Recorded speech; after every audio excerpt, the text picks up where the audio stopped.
This scenario, you're a business owner and you have a 10-ton package rooftop unit that's at the end of its serviceable life, or you're a homeowner, you got a 3-ton split system heat pump at the end of its serviceable life. We'll say they're 12 years old for sakes of this discussion. The unit's down, it needs repairs.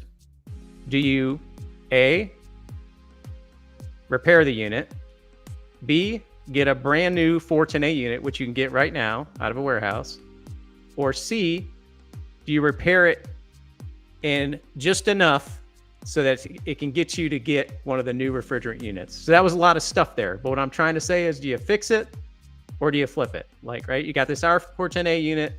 Do you fix it enough to get you to the new unit? Do you change it now? That's going to be the premise of this discussion today. So to help me work through this scenario, I've got a special guest here today. I got Joshua Griffin. Joshua, how are you doing today?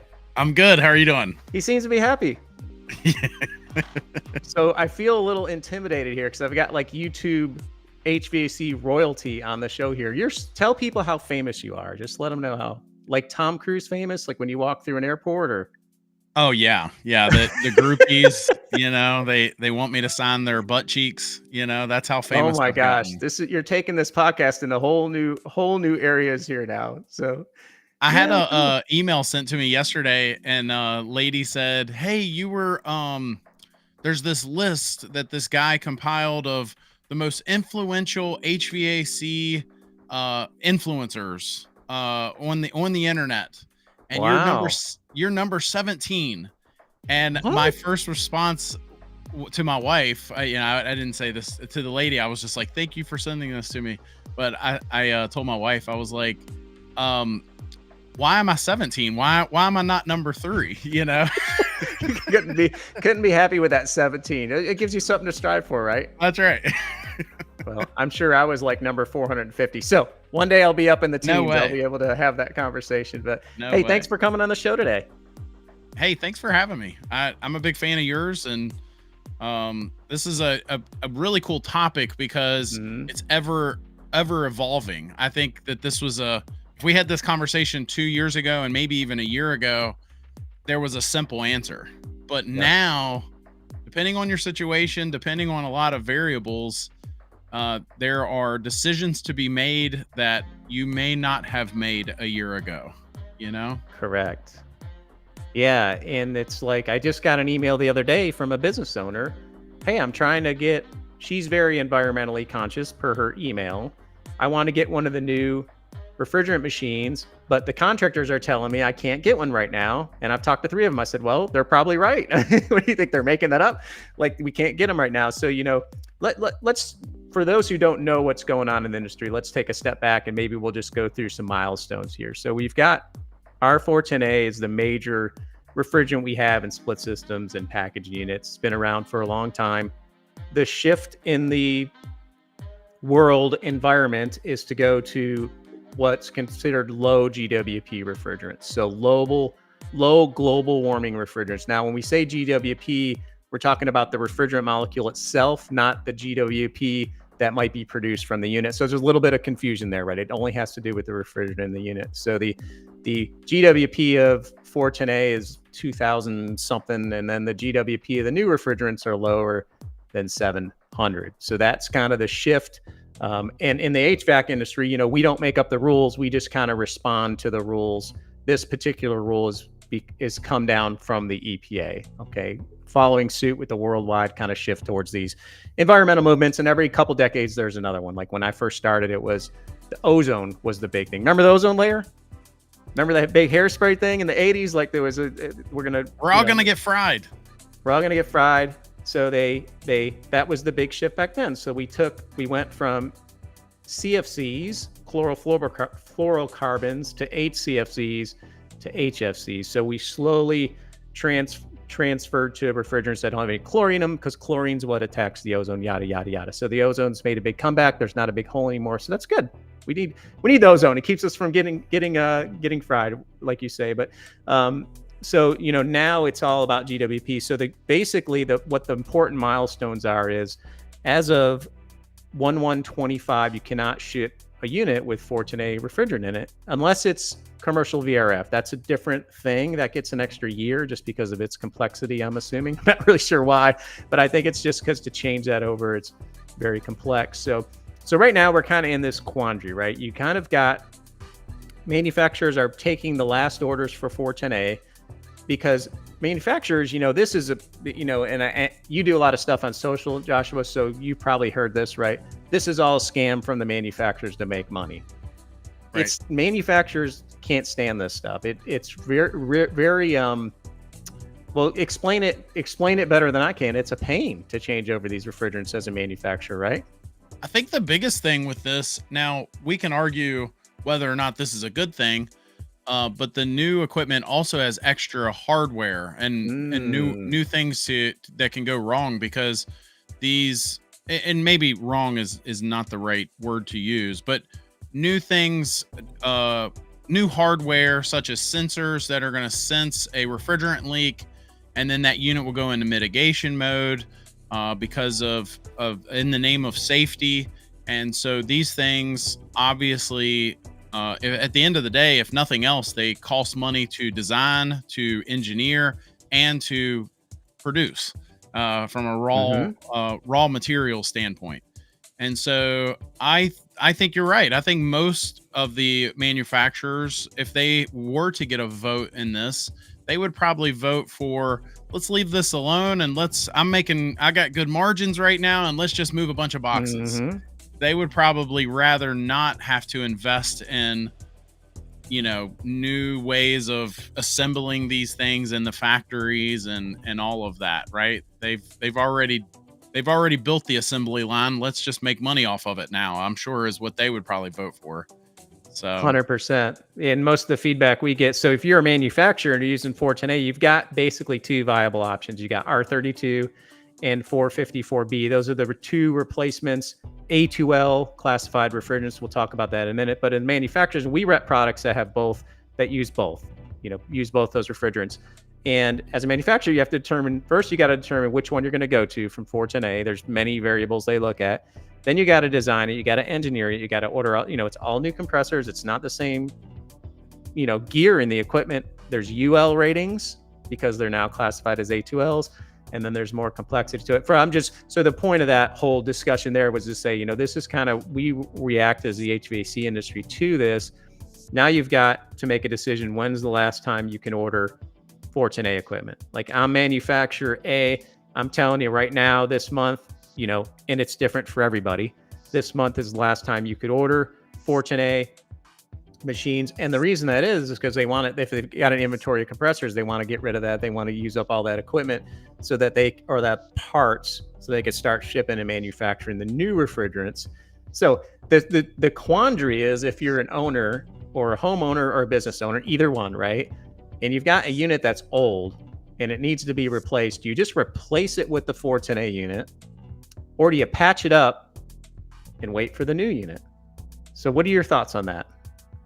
So again, I think if we were to have this conversation a year ago, and the reason I do it, I'm going back in time, is I think that, again, now there's a little more to the conversation because of these new refrigerants. So again, if we were to go back a year ago, I think it probably the biggest thing that would weigh in your decision is, how much is this repair going to cost? Because if it's not much, let's throw a Band-Aid on it and get a little more life out of her, right? So that was an easy decision to be made. And then depending on what that investment to repair that system was, possibly the condition of the system, those all might have played roles in your decision to replace, repair, etc.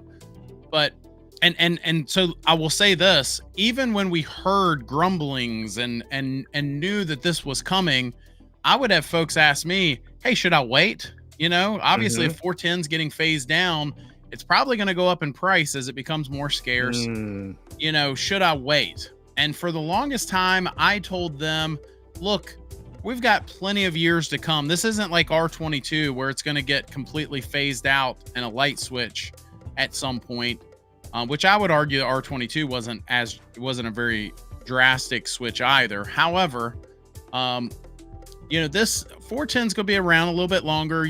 Don't let that be your decision, what plays in your decision making here.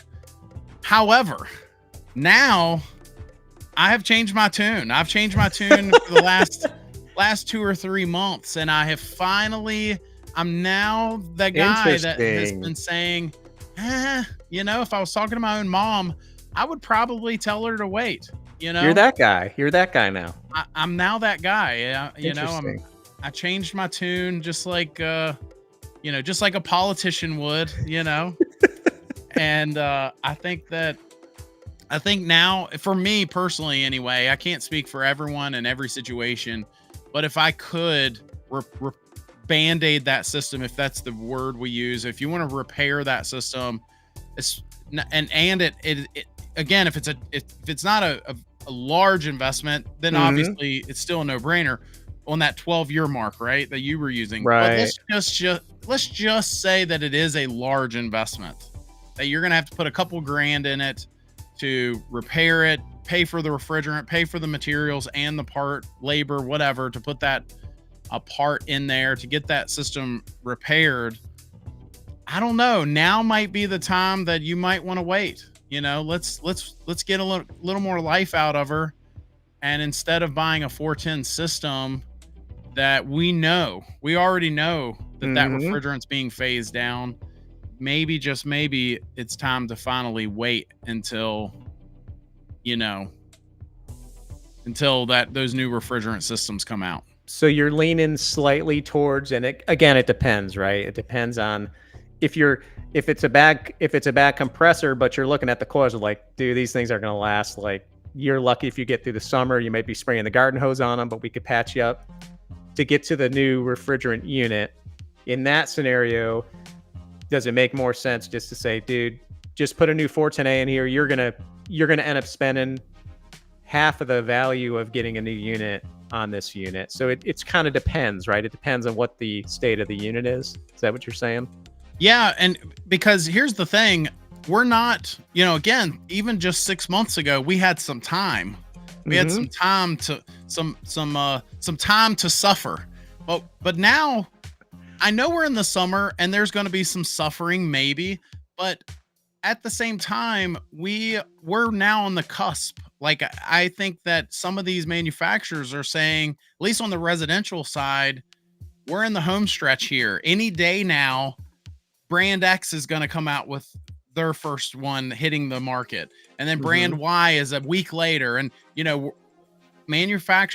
distributors are getting their hands on these systems as we speak. Like, I can't speak for all brands, but I know at least a couple brands where you can right now during this conversation at least buy a mini split with R32 refrigerant in it.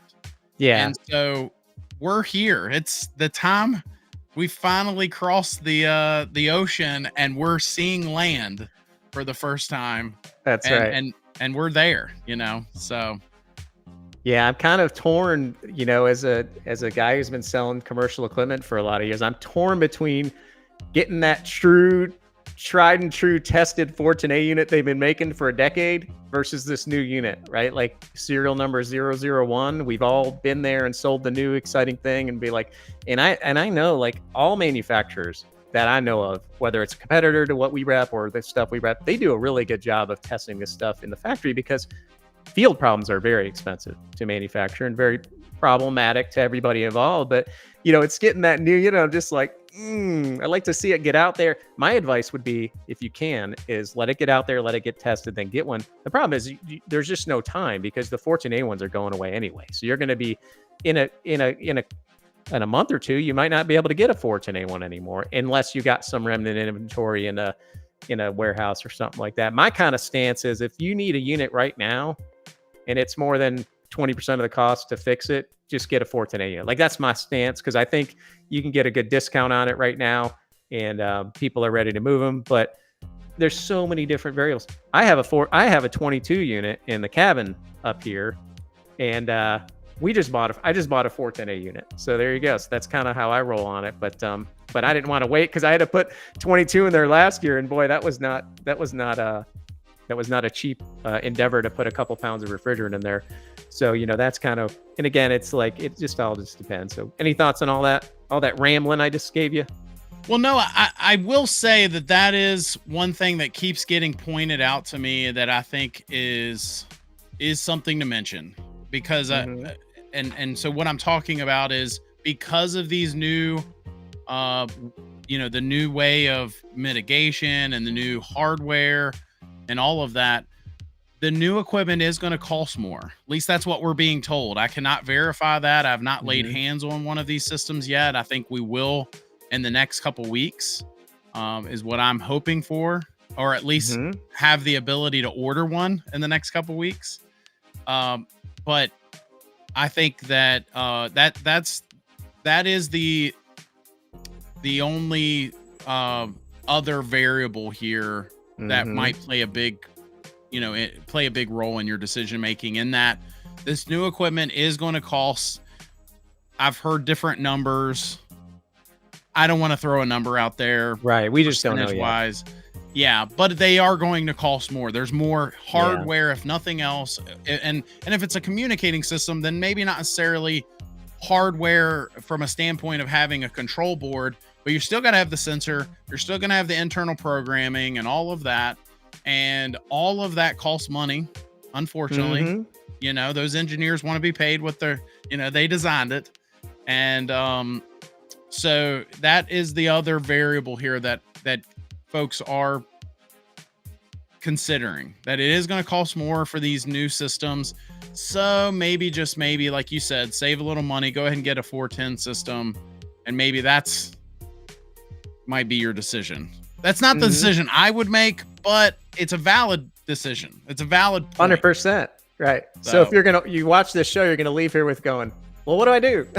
Because everyone's got a different scenario, but you can always contact either of us. We'll be glad to give you our 2 cents. But so what do you think about like just changing solely on forget about all the other factors, but like I'm worried that the refrigerant's going to be very expensive in a year. Now before you answer that, let's talk about, so there's 2 different things going on in the industry. There's the restriction of when you could ship the equipment, and then there's the phase down of the actual production of the refrigerant, R-410A. So right now, as of this year, we're in a 50% reduction from 2022, which was the baseline. So initially it was 10%, then another 40%.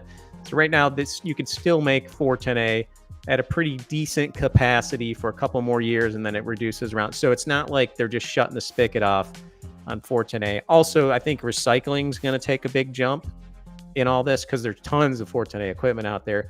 So what are your thoughts on like solely basing it on the cost of refrigerant going up? So the refrigerant itself, I think, I can't speak for both refrigerants, but for one of them, it's non-proprietary. You're going to buy it from whoever you get the best price from. And, with R32 specifically, I think that there will come a time, say 5 years from now, where let's say 410 has jumped dramatically in price, and R32 is still, because it's non-proprietary, no one holds the patent to it. The folks at Daikin that did hold it, they released it years ago. And because of that, I feel like you should take comfort in knowing that, for years to come, it should be competitive. That's the word I'll use. I don't want to say cheap, but it is. I will say this. If I were to go buy a jug of the 3 refrigerants during this conversation, R32 is, for me, at least in my market, the least expensive one to buy. And that's now. That's not 5 years from now during the AIM Act. That's now. So right. I think that should be something that plays a role in this. There was one other point I was going to make as far as the refrigerants go, but I think that plays a big role in all this.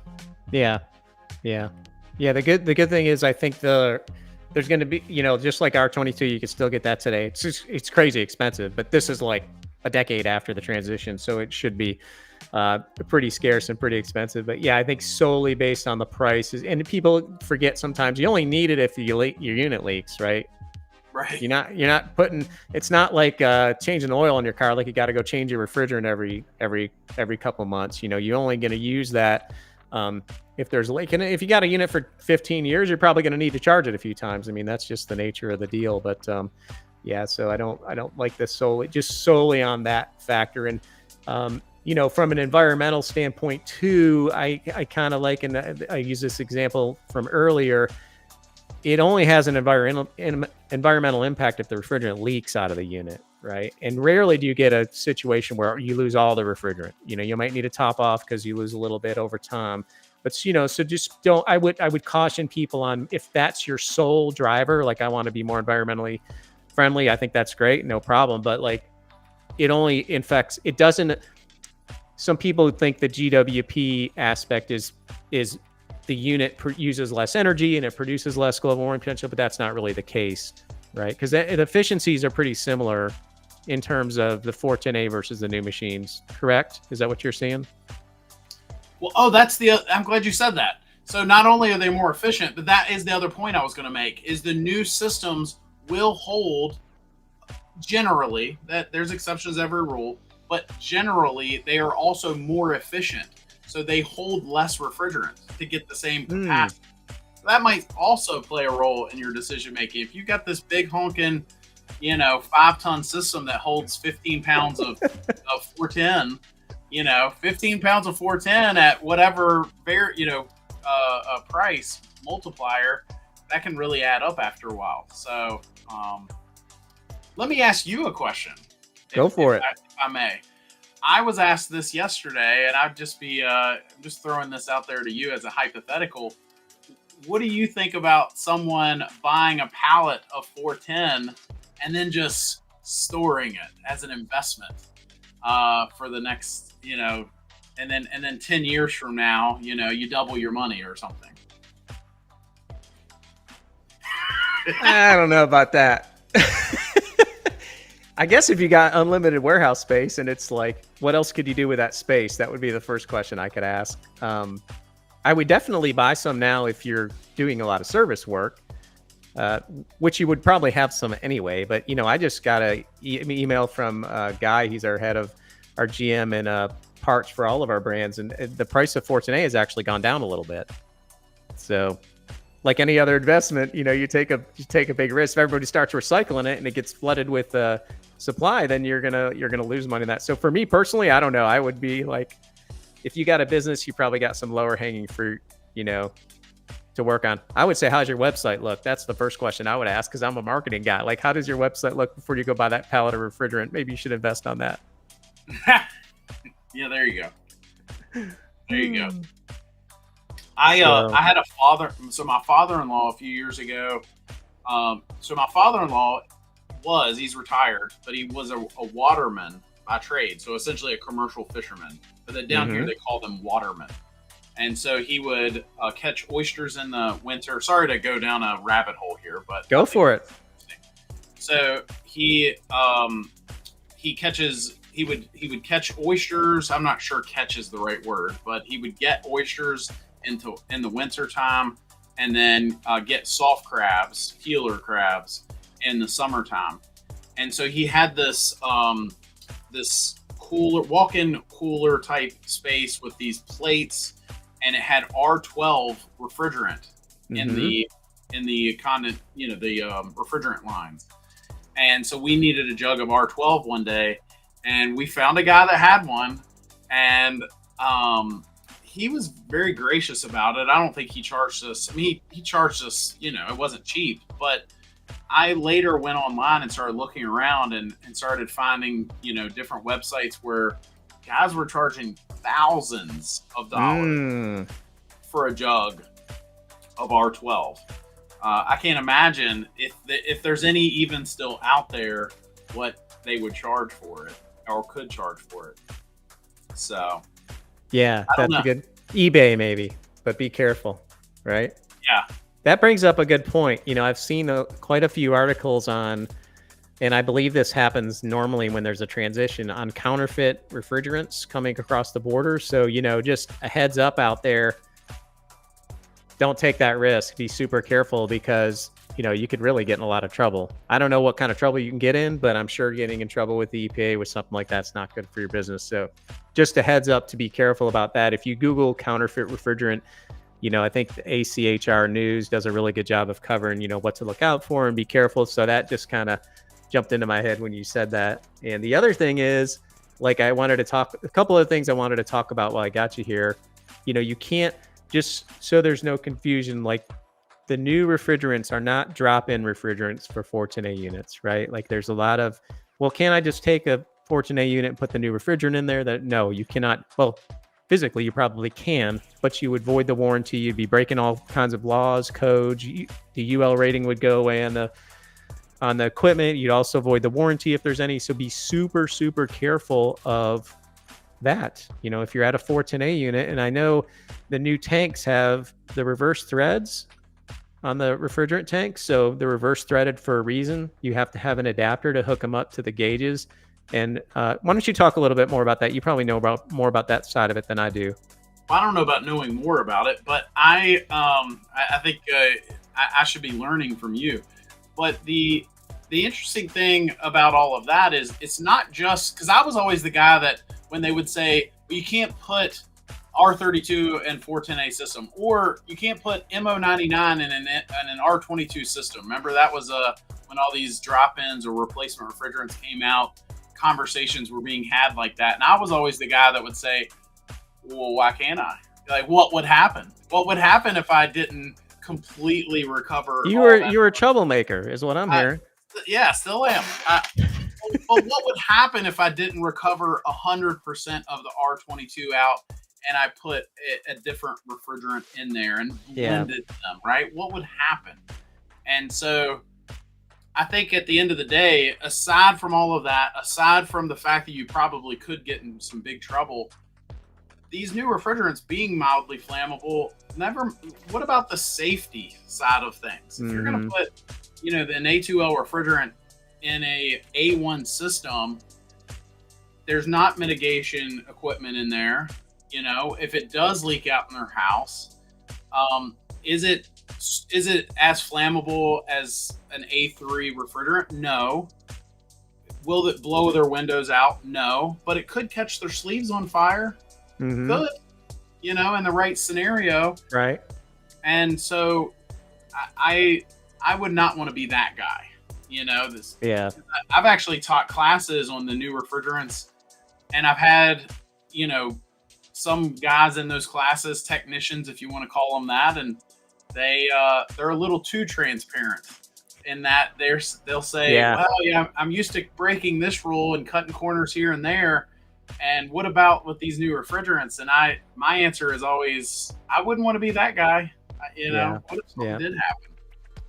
Yeah, I see a lot of those comments online too, and I'm like, man, you guys got to be careful. It's not like, when in the 80s, I used to help my dad on service calls, and you'd wash the tools and the refrigerant and stuff like that in your hand. It wasn't even thought of back then, but you get in a lot of trouble today for doing that kind of stuff. So just I echo that caution and the safety. So you brought up the safety factors. Let's talk about the A2L-ness of the refrigerant. So a lot of people don't know.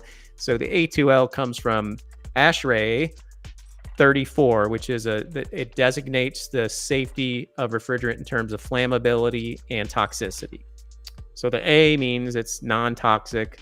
The 2L determines the level of flammability. So there's 1, 2L, 2, and then 3 in order of flammability. So an A3 would be like propane, like you mentioned earlier, which is a refrigerant and cooks steak really well. An A1 would be like R-410A.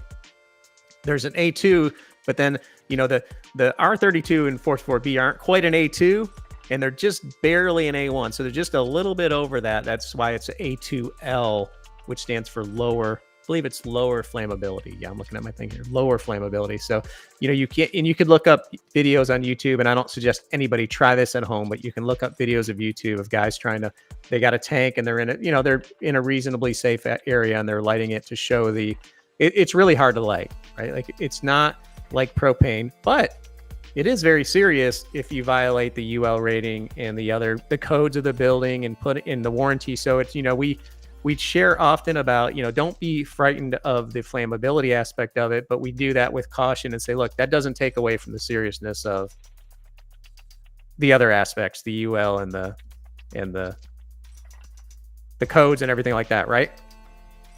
Yeah, I've heard it said a few times that these new A2L refrigerants are probably closer to an A1 than they are an A2. And so one of the things I talk about in my class is, these homeowners, they're already driving wrecking machines with, possibly an A2L refrigerant in the air conditioning. They all have an A3 fluid in the gas tank. They have in their own homes, gas lines going to an open flame in the furnace. And that's aside from all the other possible appliances. I think at the end of the day, do we need to be serious about these new refrigerants and making sure that we're doing proper things to be safe? Yes. But do we need to be fearful? Another thing I do in my class is I'll say, anyone in here born in another country? And I had one class where 6 different people in there were born in a different country. Wow. one from Poland, one from Mexico, one from somewhere in Africa. It was just a whole hodgepodge of different folks in there. And so I'll kind of jokingly say to them, well, no offense. And you always know someone's about to say something offensive if they say no offense. I have to be honest with you. That's another one. Yeah, I have to be honest. Yeah. Oh, thanks. So, but no offense. If Europe and Asia have had these, refrigerants for decades, I think we'll be okay. I think, homeowners should take comfort in knowing, is this new to our country? Yes, but we're late to the party here.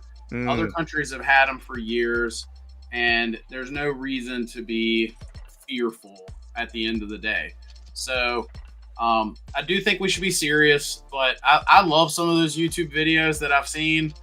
In fact, I had a guy call me just a couple of days ago, and he said, hey, I was wondering if you'd be willing to come in and teach that class to some firemen and, people in the emergency side of sector of our area. And we've gotten the proper approvals from whoever, and we're going to try to ignite this stuff in front of everyone. And would you be willing to come in and do the classroom side of things? And I said, only on one condition. And he said, yes. I said, I want to bring my camera. I want to be there with the camera, right, to record all of this. And as long as that's okay, then yes, I'll come do the classroom side. So we'll see what happens. Yeah, that'll be great content. You'll have to share it with me. I'll be glad to share it with all of our viewers as well. So yeah, so I can't pass up this opportunity since we're talking about A2L, and just going to show this slide here. By the way, credit to some of these images to both of these images to Homeowners, who's the manufacturer of 454B, who's good friends of ours. And so the way they test the flammability, the flame spread, the flammability, is they put it in this beaker, which is on the right here, and they bottle it up, they mix it up, and then they give it a charge and they ignite it. And the length of the flame spread determines where it falls on the classification of an A1 or an A2L. So this is an A1. So you can see 410A is right butting against the edge of the yellow line there, that 90-degree angle. So where would you think like an A2L would be? Like, I'm thinking flammable. I'm thinking, oh my gosh, it's going to cover the whole screen, right? But in reality, it is right there. So it's just barely over the A1. So, when you think about it in those terms, okay, it is a different classification. It does have a larger flame spread, but really the reality of it is these refrigerants they take a lot of energy to light. It's not like you could light propane with a spark, like a static electric charge. Very easy to light. These are not. When they do combust, their flame spread is very slow, and they don't, hang around for a long time. So that's kind of, and you need a higher concentration of them too. There's concentration limits and stuff like that. So just wanted to take that opportunity to throw that in there because, go ahead. No, I was just going to say, I just wanted to point out too, is 410 did light. It did. Good point. It is technically, I don't know if it fits the parameters to be called flammable, but it is ignitable. It's the word that we'll say.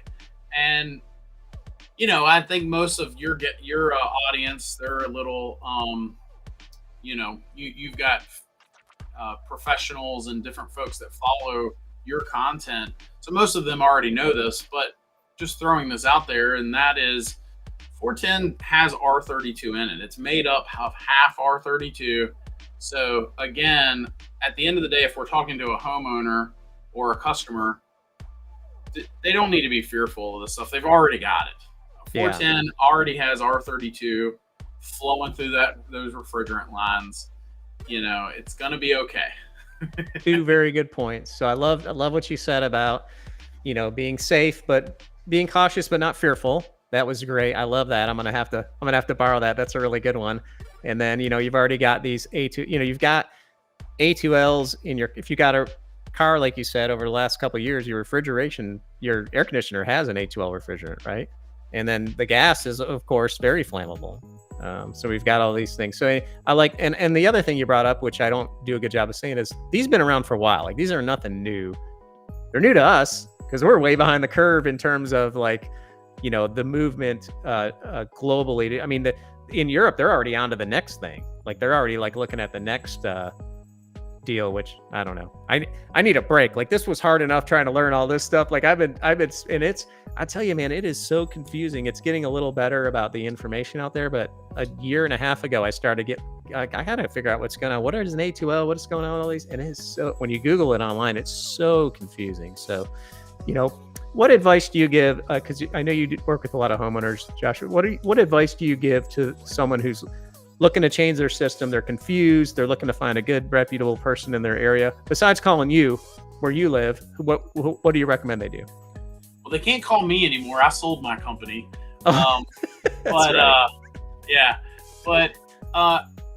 That's a loaded question. So it's actually the whole, not to throw a plug in there, but it's the whole reason I created my website. So my website's called New HVAC Guide, and it's essentially a guide. It's as if I were to have written a book to tell a homeowner, here's the pitfalls to avoid, here's the steps you should take. And so I think at the end of the day, I think that I feel like probably half of all the problems that homeowners face when it comes to purchasing a heating and air system or even repairing a heating and air system would all be alleviated if they were to choose a good contractor. Now, I think that's a whole nother topic, a loaded topic, in that it's easy to say, oh, well, just find a good contractor. And then, of course, you make a few phone calls and they all say that they're good, if not the best, right? I've never met a heating and air guy that said, I'm not the best in my area. Like, they all think they are the best. You don't want to work with me, but here's my quote. Yeah. And so it's just like every home builder thinks that they are the best. But then as soon as I start asking them questions like, are we going to do a proper load calculation? Are we going to do, proper duct sizing? I need enough space for that properly sized duct to be installed. Oh, you're holding me up, or your price is too high to do things correctly. So they all say they're the best. So I think having a good way of being able to compare apples to apples on those contractors, don't be afraid to ask a few questions. I do think there is something to be said for, and I'm just being real now, as someone that did own a heating and air business, a lot of contractors, if you are being a pain in the butt customer, they either don't want you as a customer or they will charge you higher pricing. I mean, I'm just being real now. If we're being real, they will charge you the pain in the butt fee. And so because of that, I think that there's a way for you to interact with that contractor, but also decide if they are good or not. And so one of those being, see how they're treating you from the get-go. If you call them, and it's okay if they don't answer, right? Maybe they're a one-man show and they don't have someone answering their phone yet. There's nothing wrong with that. But did he call you back in a few hours, right? Because if those first interactions aren't good, then how do you think it's going to be 2 years from now when you are having a problem and you need someone to, take care of the warranty? Right. That he's not going to make much money off of. So be very objective about it. And then the last thing is as you are asking questions and you're trying to decide whether or not this contractor is quote unquote good, is find a way that, so I always tell folks that we help on our guide, I'll tell them your cousin is telling you to ask these questions. So your cousin, I'm everybody's cousin. Tell them your cousin that lives in Virginia is a heating and air pro, and he's telling you to ask these questions. So that everybody's got that cousin though, right? Like everybody thinks they have that. Right? True. But at least the contractor doesn't think he's dealing with that pain in the butt customer that he's going to have to charge. Oh, I see what you're saying. Deflect it onto your cousin John. Right. Hey, I'm really sorry. I'm sure you're licensed and insured. My cousin said to definitely make sure I get a copy of your COI before I move forward. Gotcha. Before I sign this contract, which, oh, by the way, they should have a contract, Yeah. And my cousin is telling me to do these things. So I think that find a good contractor, be objective about it. Read some of the reviews online. I can't tell you how many people I've helped on our guide, and they will have narrowed it down. And they'll say, I finally found the right contractor. I'm not even going with the cheapest bid. I'm going with a little bit higher bid, but the guy he answered he gave me the warm fuzzies. He said all the right things. And then I go to look them up online and find the last 3 reviews left for their company are 1-star reviews. And they're telling these, stories about whatever happened. And anyway, just be objective about it. Are those Google reviews? Google reviews generally? I like Google, but I do know that that's a regional thing. There are regions of the country, I've learned helping people on our website, that Yelp holds more weight than other parts of the country. Of course, Better Business Bureau, all these different websites. Just realize, and I hate to pick on Yelp and Better Business Bureau, but there are websites out there where contractors can pay money to be to have a better reputation on those websites. Interesting. And so I'm not saying, I'll just leave it at that. So be careful. Be careful. I don't want to say anything that's not true and then they want to sue me. But, I understand. But I think I'm safe in saying both of those particular organizations both accept money from the contractor. Whereas Google is completely third party. Although they do have this new program in place for the last year or two, they still don't have anything in place where you can pay money and have your reviews be manipulated in any way. You can still go to anyone's profile, click latest review, and read who somebody just last week posted a review. Tony was there, and he had bad gas, and he left the place smelly. So I read that review about you, Tony. That dang Tony. You never know. And see how they respond to the reviews too. That's the other thing that's important. If you got a couple 1 stars, but they're like, you're right, we really messed that up, we made it right by doing this, this, and this, that to me has a lot of credibility. But so great information. So start at newhvacguide.com. That's right. Did I get that right? You did. Yeah. And tell us about your existing YouTube channel and then your new YouTube channel, because I like to bring as much value to the listeners as possible. So yeah, thank you. So we are moving the live show and anything that revolves around the live show to its own YouTube channel. So the new YouTube channel's still very similar. It's called HVAC Guide live show is what the new channel is going to be called. And so everything is going to get moved over there. Currently, our live show is still being streamed to both channels. In fact, I think I shared this, you graciously having me on your channel.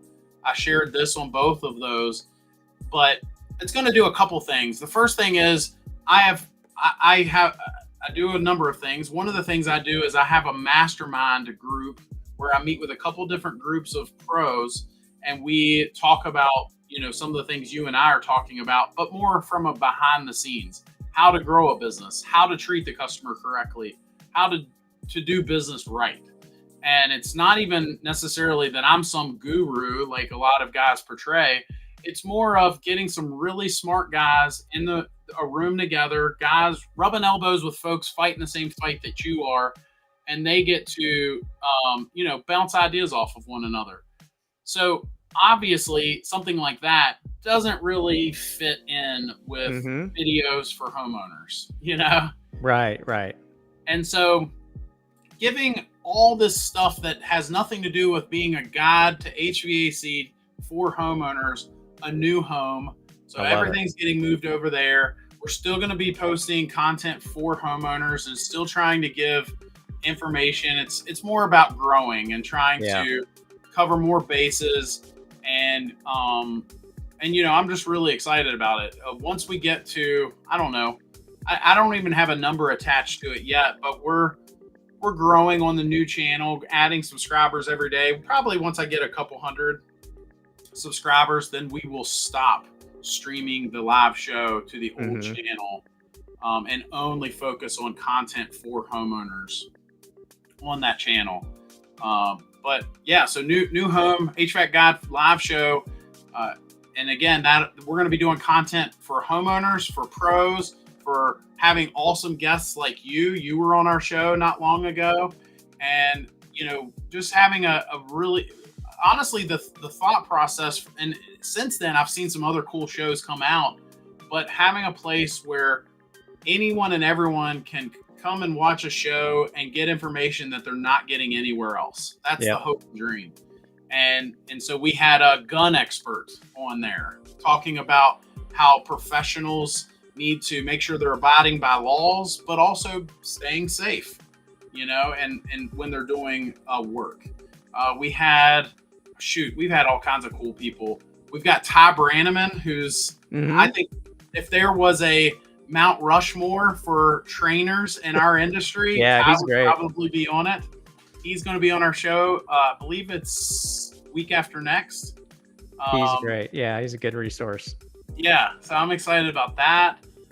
But yeah, we had Gil Cavey, who has the #1 podcast in the nation for revolving around HVAC. He was on our show.